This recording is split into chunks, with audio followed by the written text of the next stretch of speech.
There's a phrase that defined an entire era of gaming, RDFM. Read the manual. It wasn't friendly advice, it was a warning. Because in the DOS era, if you didn't read the manual, if you threw it in the box and booted the game anyway, you were going to suffer. You would die in rooms that made no sense, fail missions with no explanation, wander through worlds that refused to give you their secrets. But here's what nobody talks about. The players who actually read the manual didn't just survive, they experienced something completely different from everyone else. Hidden layers, secret strategies, story that existed nowhere in the game itself. Advances so significant that the two groups, readers and non-readers, were essentially playing different games. These are 10 DOS games that rewarded the people who actually did the reading. 10 games, 1 rule. Read first, play second. Let's get into it.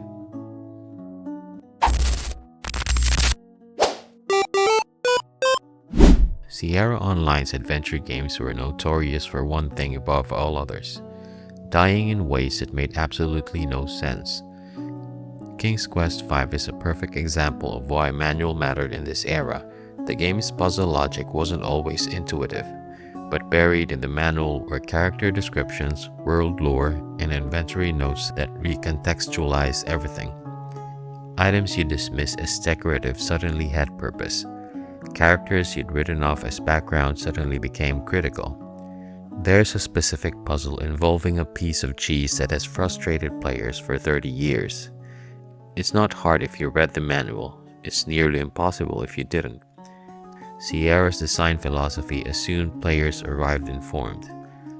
The manual wasn't supplementary material, it was half the game. Westwood Studios made The Legend of Kyrandia in 1992, the same studio that would later build the Command & Conquer franchise and change real-time strategy forever. But in 1992, they were making something quieter. A fairy tale adventure game set in an enchanted kingdom ruled by chaos. Beautiful hand-painted backgrounds, a young prince named Brandon, an evil jester tearing the world apart, and a manual that most players didn't read carefully enough. Kyrandia's world ran on gems, colored gems found throughout the environment. Rubies, emeralds, sapphires that powered the magical amulet at the center of the game. Combining the right gems in the right sequence produced specific magical effects. The wrong combination produced nothing. The manual contained the combination part, not as a hint. As essential knowledge, players who read it arrived understanding the gem system and moved through Kyrandia with purpose and confidence. Players who didn't found themselves stuck, holding gems they didn't understand, attempting combinations that made no sense, backtracking through environments looking for resources they'd already used incorrectly. There's a subtler reward for manual readers too. Kyrandia's manual contained world lore, the history of the kingdom, the backstory of the royal family, the nature of Malcolm's jester curse, that the game itself only hinted at.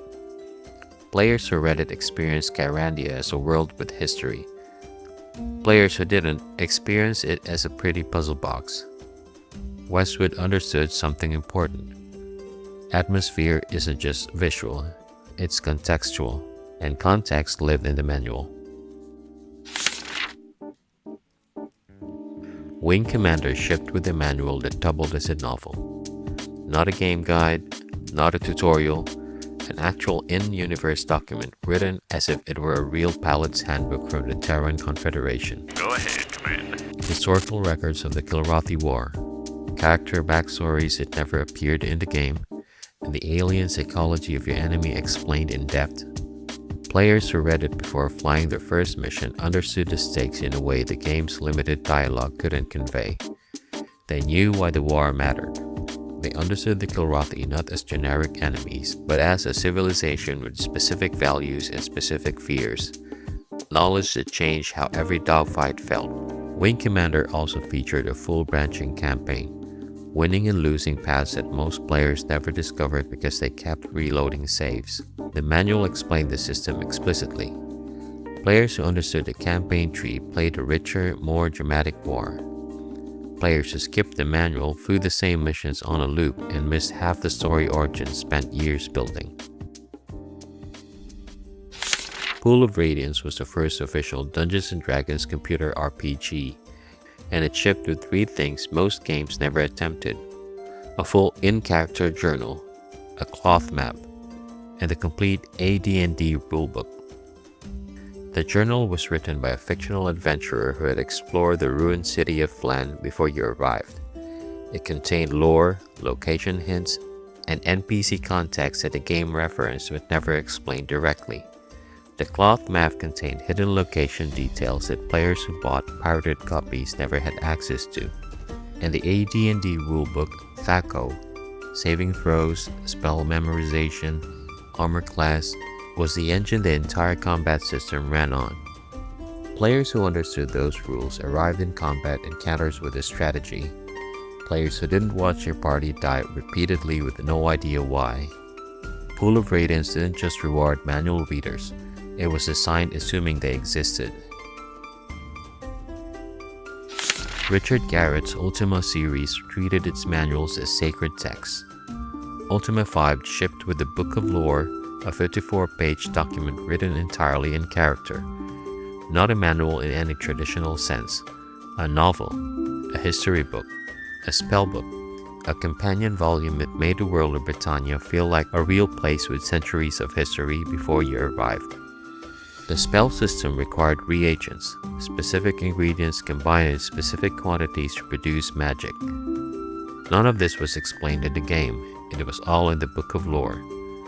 Players who read it could cast spells freely, navigate the world with context, and understand the political situation the game dropped them into without a single word of introduction. Players who didn't wander the world but felt arbitrary and hostile. The same world to the reader felt deep, rich, and alive. That's what a great manual does. It doesn't explain the game. It makes the game worth explaining. Pirates is a game of layered systems: trading, naval combat, sword fighting, treasure hunting, political maneuvering between four competing colonial powers. A player who understood all of those systems simultaneously was unstoppable on the Caribbean seas. A player who stumbled in blind was a mediocre pirate at best. The manual for pirates didn't just explain the systems. It explained the historical context, the real Caribbean colonial period the game was simulating. The actual political relationships between England, France, Spain, and the Netherlands. The real trade routes, the real goods moving between ports. That historical knowledge translated directly into strategic advantage. Because MicroProse built pirates on real historical logic, knowing the history meant knowing the strategy. The manual was simultaneously a history lesson and a cheat code. Players who read it weren't just better at the game. They're playing a richer, more intelligent version of it that casual players never accessed. MicroProse made Darklands in 1992, a historical fantasy RPG set in 15th century Germany. And they did something extraordinary with the manual. They wrote a general medieval almanac. Not flavor text, not a tutorial disguised as lore, a real historical document covering the Holy Roman Empire, its geography, its political structure, its religious landscape. Actual 15th century German history, researched and presented as context for a world you were about to enter. The magic system was built entirely on Catholic saint veneration. You prayed to specific saints for specific effects. Saint George for combat blessing, Saint Barbara for protection against explosions, dozens of others with each distinct domains. None of this was explained in the game. It was all in the manual. Players who read it arrived in Darklands understanding the world they were in. The religious tension, the historical stakes, the specific logic of a medieval German universe where saints were real and alchemy worked. Darklands is proof that a manual can be an act of genuine scholarship. MicroProse didn't write documentation, they wrote history. Betrayal at Krondor was written in collaboration with fantasy author Raymond E. Feist, set in his Midkemia universe. It also had chess puzzles scattered throughout the world. Riddles are written in verse, poetic clues that required lateral thinking and world knowledge to solve. The manual contained contextual information about Midkemia that made those riddles solvable. Character histories, world lore, references that appeared obliquely in the riddles and directly in the manual. But beyond puzzle solutions, the manual gave players something more valuable: the emotional context to care about what was happening. Betrayal at Krondor assumed you arrived knowing Feist's world. Players who read the manual arrived with that knowledge. Players who didn't arrived as tourists in someone else's history. The difference between caring about a story and merely following it is almost always preparation. Betrayal at Krondor proved that the game manual could be the difference between those two experiences. Wasteland did something that no major DOS game had done before and very few have done since. It put half the game in the box. Literally. The game shipped with a separate printed paragraph book, a physical document containing numbered passages that the game would instruct you to read at specific moments during play. Paragraph 72, Paragraph 145, Paragraph 231. These paragraphs contain story content, conversation transcripts, environmental descriptions, and critically, clues. Information that existed nowhere in the game's code. The paragraph book almost served as copy protection. Someone playing a pirated copy didn't have the physical book. They could copy the floppy disks. They could not copy the story. They could load the game. They could not experience it, because the experience was in the box, not on the disk. Think about that for a moment. In 1988, 38 years ago, Interplay split their game across physical and digital space deliberately. The disk was the engine. The paragraph book was the soul. You needed both or you had neither. That decision has never been fully replicated since, and it remains one of the most radical design choices in the history of DOS gaming. Every other game on this list rewarded manual readers with advantage. Better strategy, hidden lore, puzzle solutions, a deeper experience of the same game. Ultima IV is the only game on this list where reading the manual was the entire point. Richard Garriott did something in 1985 that had never been done before and has rarely been attempted since. He made a game with no villain, no Dark Lord to defeat, no artifact to recover, no kingdom to save, no final boss waiting at the end of a dungeon.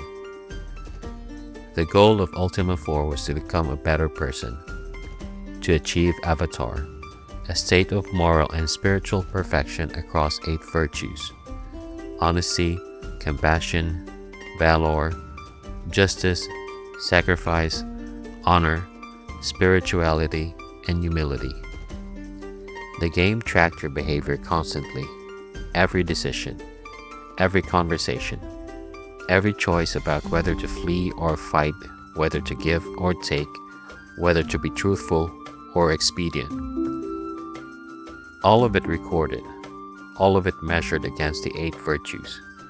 In the manual, The History of Britannia, the Book of Mystic Wisdom, explained the virtue system in philosophical depth that the game's limited dialogue could never contain. It explained what each virtue meant, how they related to each other, why Garriott believed they form a complete system of human ethics, that honesty without compassion becomes cruelty, that valor without justice becomes recklessness, that each virtue was incomplete without the others. Players who read the manual didn't just play Ultima IV better. They understood what they were being asked to do, and why. Players who didn't read it found a confusing RPG where the usual strategies didn't work, where attacking innocent creatures hurt your progress, where fleeing from unwinnable fights was sometimes a virtuous choice, where being generous with gold mattered more than having gold. Without the manual, Ultima IV was a broken RPG with no clear win condition. With the manual, it was the most morally ambitious game ever made for DOS, a game that asked whether interactive entertainment could make you a better human being. No game before or since has attempted that question more seriously, and no game has ever made the manual more essential to the answer.